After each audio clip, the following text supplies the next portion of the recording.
Good morning, everybody, and welcome to this week's VIN-dow with Robert Holmeshead.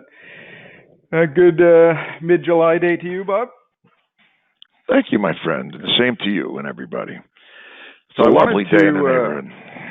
Yes, it is actually beautiful up here too. So I was thinking about something last night. I want to kind of ping you on it. So here's my observation. You can tell me if I'm off base or on base or what your opinion is. So my thought was, you ever have those middle of the night thoughts? Are used car managers kind of the fall guy of the dealership? Are they set up sometimes to take the fall for bad deals?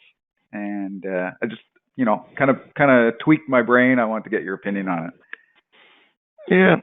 Yeah, I guess you could look at it, and obviously there's no one size fits all, right?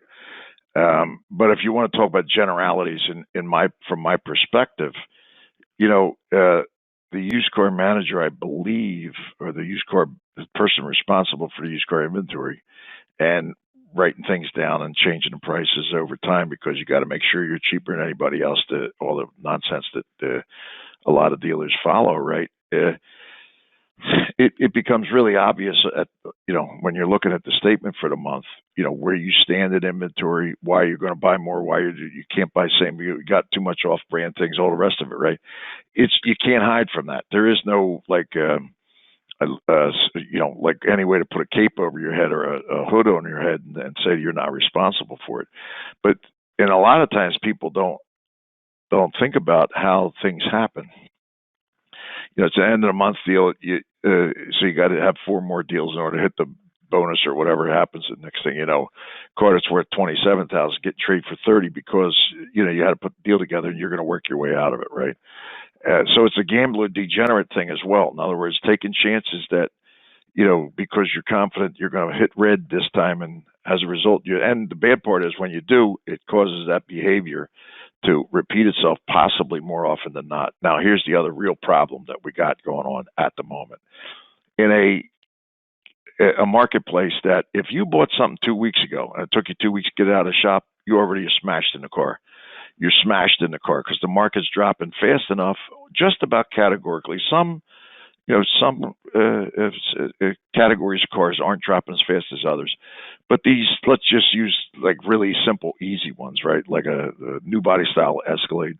They're dropping $10,000-$15,000 from week to week, right? And you could say you saw one bring X, but the ones that were bringing Y are no longer bringing Y, period. There's no interest. You can't get a bid to save your life. So that's one simple, obvious one. But a lot of the cars that people even mention the word MSRP when they're trying to trade it, or the car is 2 years old and you're still paying whatever they paid for it new, which you can obviously see in AccuTrade. It's right there in front of everybody.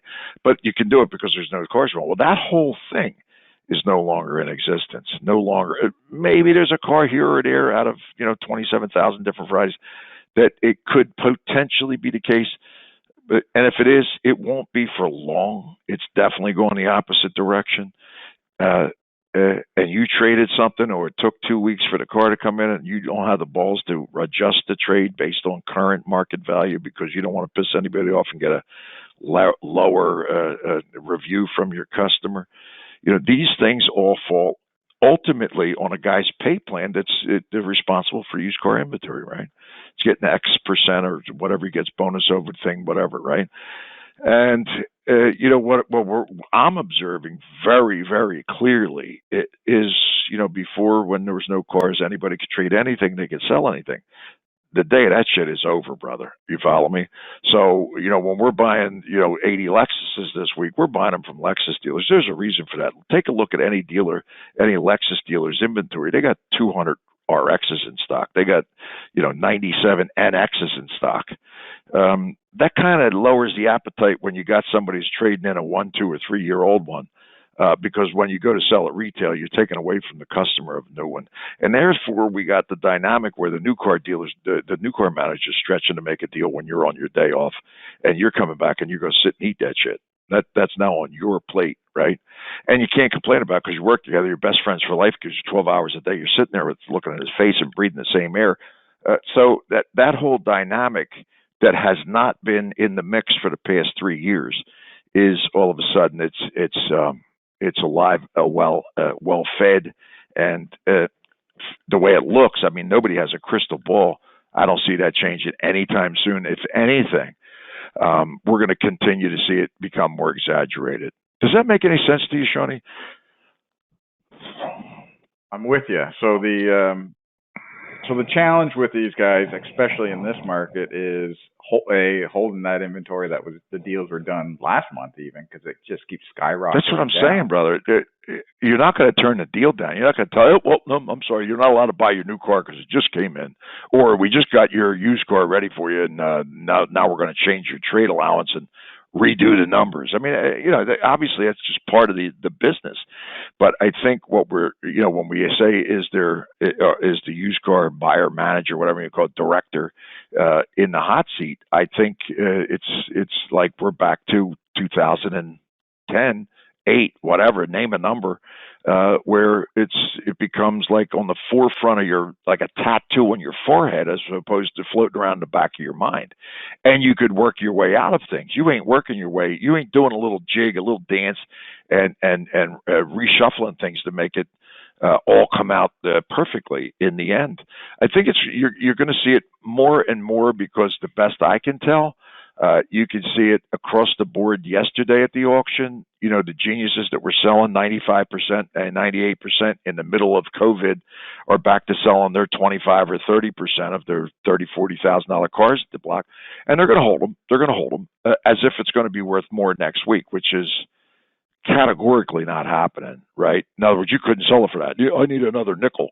Yeah, you're going to wish you could have paid or took another nickel less the following week in the vast majority of cases, as opposed to, I can't take that loss. Well, if you can't take it now, you think that loss is getting better in the future?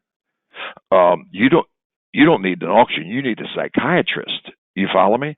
Because this thing is, and that's before the model year change, which is a normal disaster. Just about the time we have our first hurricane in September, we blame it on the hurricane. It's a model year change. Shawnee, that leads us to another thing that I don't want to do my normal triple ADD nonsense, but it's something that I learned from one of my mentors when I was a little kid. His name was Larry Newsom, a guy out of Florence, South Carolina, that was the greatest wholesaler in those days that I've ever seen. For years he was really, really good at what he couldn't read and write, but he was the best, one of the smartest people I ever met.